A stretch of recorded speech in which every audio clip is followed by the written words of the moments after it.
All right, class. How's it going? I'm going to be trying out a microphone on me. Hopefully, it doesn't sound too horrible. But this will be the one try here where I'm doing a little wireless work here. Okay. So if it sounds a little different from before, bear with me. Bear with me. Hopefully, it's not that bad. Okay, so we're going to get started here with chapter 9. We did kind of finish chapter 8 really, really quickly because all it was about was really so. I should have spelled it first, so O or H, right? TOA. So remember, this is the most important thing in chapter 8. So now that we're done with that, we're going to move on to chapter 9. And in chapter 9, we're really only going to be doing 9.1. We'll be doing 9.2 as well, too. That's really super important. And then we'll be probably combining 9.3 and 9.4 together. And I'll do a little super short lesson in 9.5 at the very end, okay? So I think that we can get this whole thing done in one amazing week. All right, so here we go. Areas of triangles. I put tries up there, so make sure you guys are you can abbreviate with me if you want, up to you. So, and I'm going to be using my trusty hands here because I have a feeling it's really hard to point when I'm talking on video. So 9.1, areas of triangles, that's triangles, and what do you think quads is? I hope you know what quads is. Quadrilaterals, okay? So we're going to go to get started here. Go ahead and write down the first main question. How are area formulas created for each shape? And so if we have time, I'm actually going to show this to you here on the video or maybe even in class tomorrow as well. Okay? How are these formulas created? All these formulas that you end up seeing of all these different shapes, you get just a ton of formulas in your books. And chances are you probably don't know, well, where the heck did they create these from? Okay, so we're going to start off with the area of a parallelogram. And the area of a parallelogram, the formula for this. Now keep in mind that on the state test, they expect you to know all the formulas for area. Okay, the other ones like for volume and for surface area, those they usually give them to you in the test. But when we're dealing with area, chances are you need to remember these ones, okay? So area equals base times height. Well, in a parallelogram, the base, I hope you can kind of tell, is going to be, let me get my little hand here. Base is the one down here, right? This is your base, obviously. And the h is your height. So the height of this thing, please don't say it's this one right here, Ms. Puebla. No, obviously we know the height is straight up and down. So if they don't draw it, you got to draw it. But chances are there'll probably be a drawing like this on there somewhere. And this is going to be your h, and your base is down here. Okay? And so why is it that the area of a parallelogram is so simple, like base times height? And I can kind of show that to you pretty easily and quickly with this. Okay? How did they come up with the formula for the area of, I don't know how I put triangle on there, did I? I did put triangle, didn't I? Unbelievable. I thought it meant parallelogram, and I didn't. Actually, you know what? Let me go back. Forget that. Here we go. So how on earth did they get this area of a parallelogram like this? Well, basically all they did was they realized, if you realize, you see this triangle right here, and I think I showed you guys before. If I was to take this triangle and just kind of transcribe it or transport it right over here, you pretty much end up with a rectangle. Okay, so in your head, I'm going to challenge you here to try and start thinking of these different shapes, like really, really basic shapes that you already know of, like a rectangle or a square,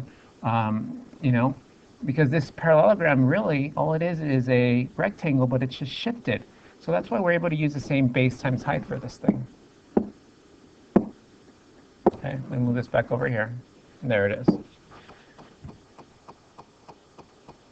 Okay, so the area of parallelogram, you guys got that there, base times height. We're going to go ahead and do an example here real quickly. Example 1. I'm going to give you 3 numbers. I'm going to give you that this down here is a 1/6. Let's do inches. I'm going to tell you that this side right here, the one I just did in purple, is 5 inches. So that's not the height. Don't get confused. And I'm going to tell you that this little piece right here that I kind of added, I added this to show you that, like I did above, like this is really like a rectangle. But this little piece right here is 3 inches.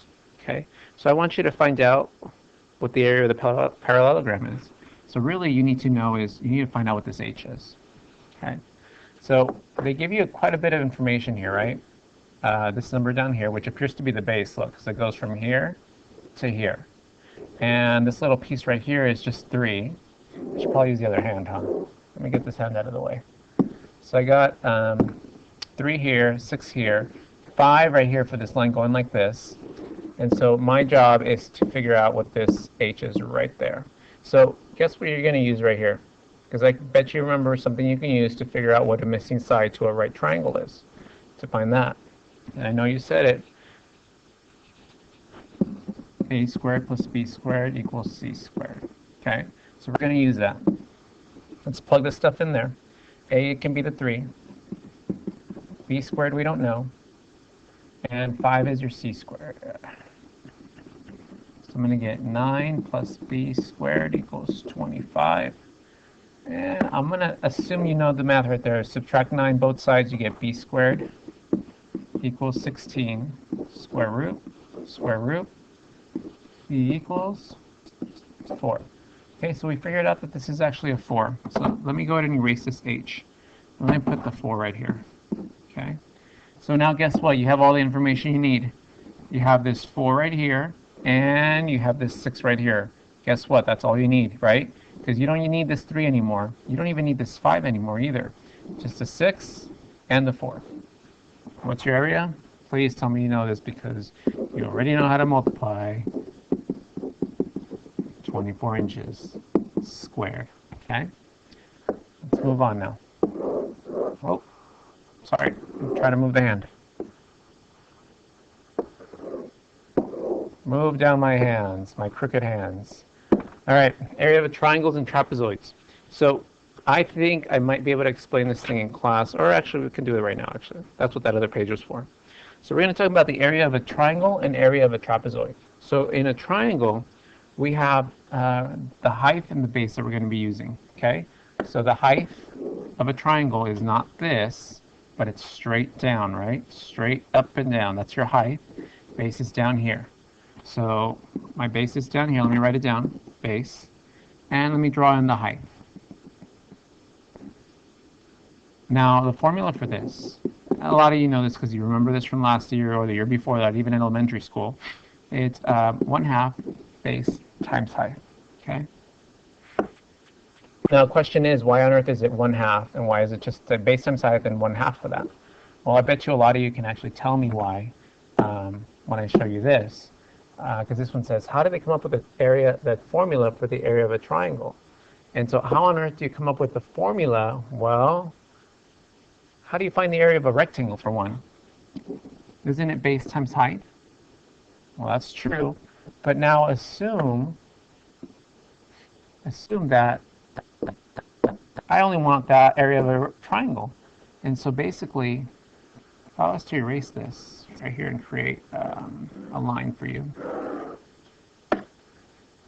if the whole rectangle is base times height, but I only want half of it, well, there you go. I just said the magic word. I only want half of this. So you still do base times height, but I only want half of it. And that's how they got the formula. Okay? Simple enough. So the formula for your triangle is right there. And what's the other one next to it? I hope you know that's called a trapezoid. And I think I might have talked about what an isosceles trapezoid was in that last chapter. Remember when we were identifying these shapes? So you should kind of remember how I labeled this. Hopefully you do. We said it doesn't matter which one you put a little 1 and a little 2 though. Okay? These little 1s and 2s, this just means, this one means this is base 1 if you want to say this, and you can say this is base 2. Or you can flip-flop them. You can say this is base 1 and the top one's base 2. It does not matter, okay? As long as you kind of know that these are both the bases. And then, what else do we have? Well, besides a base, this thing has to have a height also. And remember, height is perfectly straight up and down. It's perpendicular. This is your height, okay? And the formula for this, okay, the formula, and you do need to remember this one, okay? Because from what I've seen on state tests, they do actually make you, they don't give it to you because they assume that you know it already. So you have to remember this thing. And I'll show you how I'm getting this right now in a second. So here's one way. 1/2, you add up the base 1 and base 2. So 1/2 base 1 plus base 2 times the height. Okay? So 1/2 base 1 plus base 2 times the height. And so how on earth did they get this equation right here that you see? How on earth did they get 1/2? They add the two bases together plus the h, or times the h. Well, it's actually pretty simple and pretty neat what they did with this. If you guys want to see, actually. And on this other page, when I flip-flop over here, guys, you don't have to copy any of this down. This is just for you to kind of see, oh, that's how they got it. How on earth did they come up with the formula for area of a trapezoid? Well, let me ask you this, watch. Here's what happens. If I was to take this thing here, right now it's just basically one big base, right? And let me just draw the height here. And there's the height. And so how do you find the area of this trapezoid? Base times height, right? And you're done. Just base times height. So really the area of this thing is just base times height. But what happens when you start splitting it up into different pieces? For example, what if I was to draw a diagonal right here? What if I just split this parallelogram into two pieces? So now, just to make it a little easier to see, now I got this piece right. It's still one whole piece, right? It's still one whole piece. But I just made two fancy looking shapes, and I'm sure you can kind of see what kind of shapes those are. Those are actually trapezoids. But look what I did. It's still one piece, but on the bottom, instead of just being one B, well, now I broke it up into two things. I broke it up into one thing here and another thing here. So I'm going to call it base 1 and base 2. And, well, let me pull out my hand because I feel like I need a hand, right? Ha ha ha ha, I made a joke. I need a hand. Okay, let me pull out my letter. This is actually letter D. I don't know if you knew that's sign language for the letter D. So I actually have two bases now because I split it, but it's still one whole piece. So it's base 1 and base 2, right? If I add those two together, I get the whole base. And then on top, the same thing. Well, this little one up here, it's actually the same one as this one, right? So it's like base 2. And up here is base 1. And so really, in order for me to find out what the area of this whole parallelogram is still, I would have to say, oh, yeah, that's base times height. And so you would say, oh, but now I have two of them. So you would say, oh, that's base 1 plus base 2, these whole things together, times height. And that's kind of what I gave you already, right? This is part of that formula I just gave you. But instead of this, there's something missing here, though. Guess why on earth I'm putting this 1/2? Why on earth do I need to put a half there? Well, guess what? It's because really, what if I just want half of this thing? That's why they got the half right there, because you only want half of it. You don't want the whole thing. If you wanted the whole thing, then you would not have this half right here. It would just be this. So that's how they made the formula, actually. I don't know if, oh, I did break it up into two. Look, here's the other piece right there, right? So there's two of them. So when I just want one of them, do you guys see how all the pieces of this formula are in just one of these right now? See how we have the B2 is up here. See how the B1 is down here. See how you have the height right there. And I only want half of this because I moved it, and now it's just one big half chunk right here, right? So that's the formula. That's how they came up with it. And so if you ever wonder, oh, well, how do you get that formula, Mr. Puebla? Well, I just showed you how to get it, okay? But just remember, you do need to memorize it. This one, you should know already. This one, you should kind of know if you still remember it, hopefully. But you should know those two by heart, okay? Let's find the area of this. I'm not going to give you super easy ones, right? So the area of this is, oh, well, I have no idea. All I know it's 1/2 base times height. Do I know the base here? I hope you don't. You say, nope, you don't. How on earth do you find the missing piece down here, guys? You got to use all your knowledge that you know about triangles already. How do you find this missing piece? You got to use Pythagorean theorem. Okay? I'm going to do it over here on the side. So 12. What is that? 20 is C.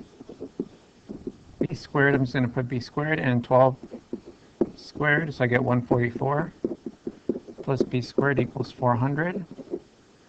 And then minus 144 minus 144, I should get b squared equals, let me see, doing the math in my head, 6, borrow from that, 9, what's that, 50, 256? There you go. 256, I did that in my head. I did not use a calculator. Square root, what is that? That one I think I might need some help with. I think it's 16. Is it 16? Oh my goodness. You're going to watch me use a calculator right now. Where is it?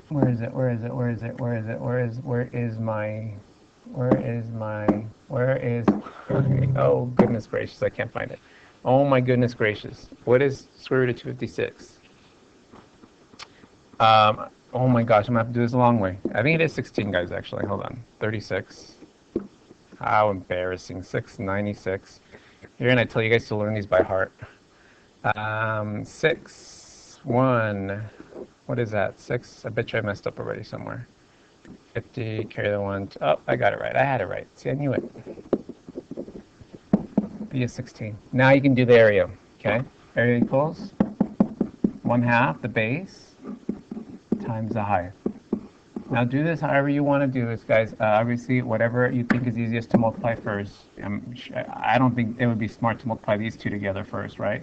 I'd multiply the half with the 16 maybe first. And that's going to be 8 times 12. And then you multiply those two, you should get 96. Okay? 96 meters squared. Make sure you put that little units there, otherwise you don't have a nice little answer. Let me erase some of this junk that I have over here, guys. I am going kind of fast. If I'm going fast, please slow down. Pause the video, okay? Let's do the area of a trapezoid here. On the area of a trapezoid, let me see where I'm at with recording. 17 minutes, okay. Area of trapezoid. Let me draw a trapezoid here for you guys. I'm just going to draw. I always like to draw pictures. If they don't give me a picture, I draw a picture, okay?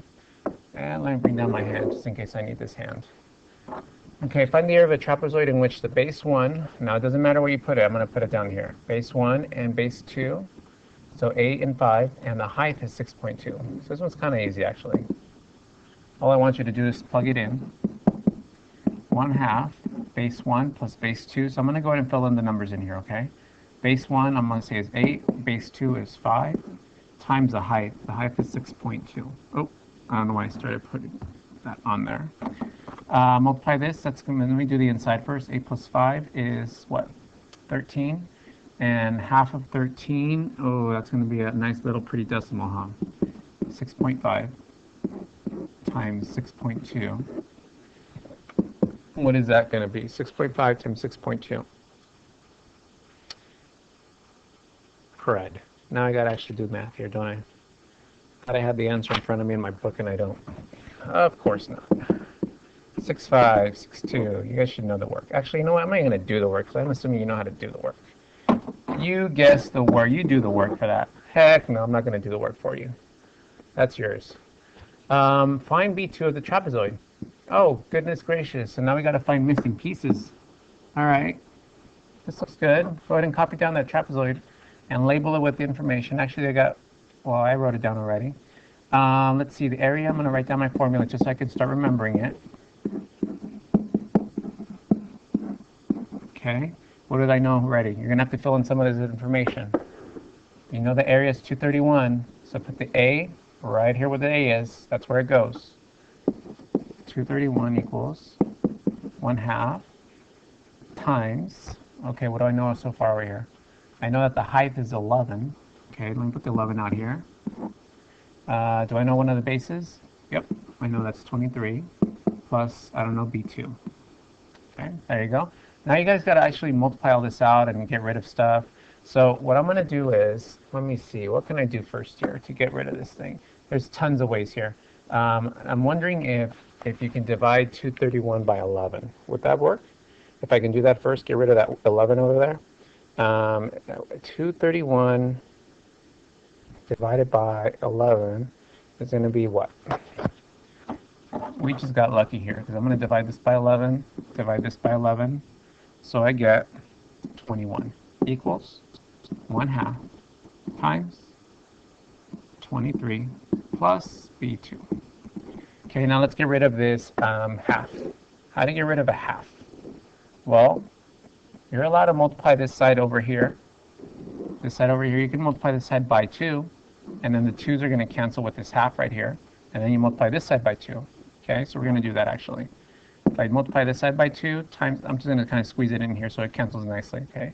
Then I can do this side times 2. So then I get 42 equals, these cancel, 23 plus b squared.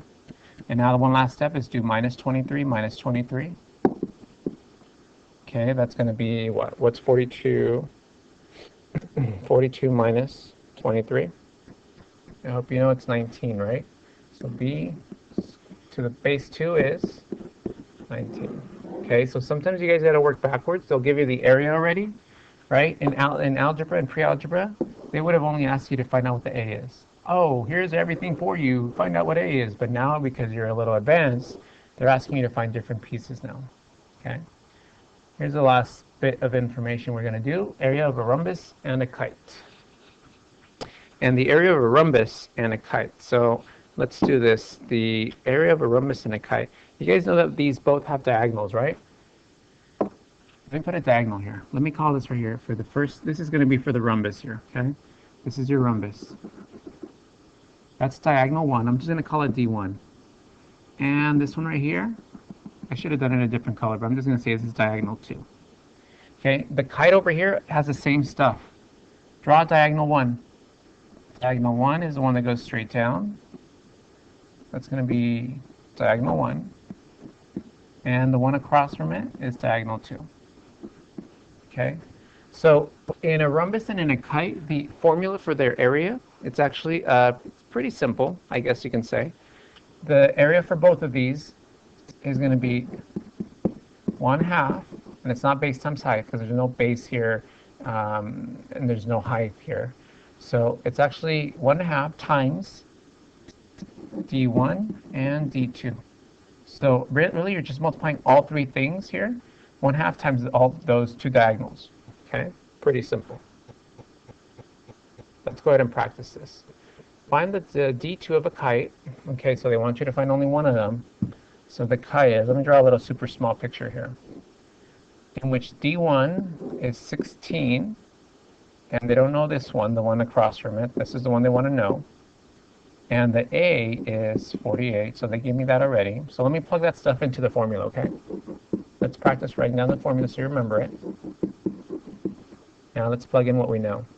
This is 48, the 1/2 there, and I know one of the numbers. The one of the numbers is 16, so I'm just going to put 16 right here, times, and D2. So I need D2, okay? Let's go ahead and multiply. What's half of 16? 8. I hope you said 8. And I got to divide by 8, and you're done. What's D2?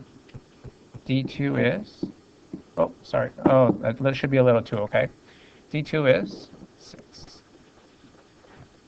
Simple enough? I think so too. Okay. Here's the last one we'll do. Find the area of this kite. Okay, so just so we label this stuff, let me bring down my cool, awesome hand. Oh, I left it up here. Oh, where'd it go? There it is. And there you go. Oh, look how I'm just pushing it all over the place. Whoa, okay. All right, fun. Find the area. So we need to know the diagonal of this whole thing, and then we need to know this diagonal completely, right, in order to find out the area of this thing. And so let's see, we only know what this 9 is right here. That's 9, so I'm assuming this is 9 right here also, okay?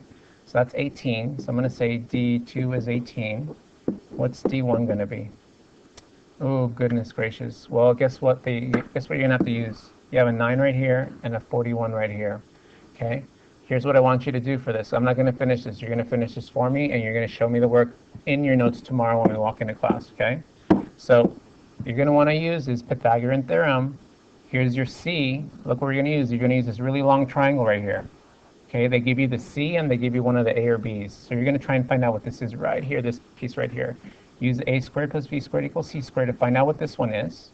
And then I want you to use, oh, what are you going to use over here? Look, you got a 9 right here, and you got a 15 right here. This is your C, this is your A or B, it doesn't matter. And you're going to want to find out this missing piece here using Pythagorean theorem also, okay?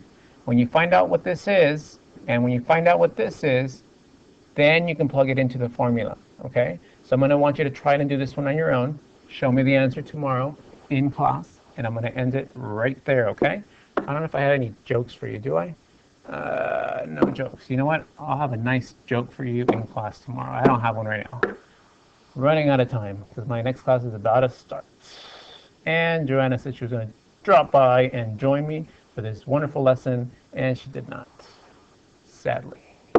Unbelievable. All right, guys. That's pretty much it. We'll see you tomorrow in class. Obey the hand, guys. Obey the hand.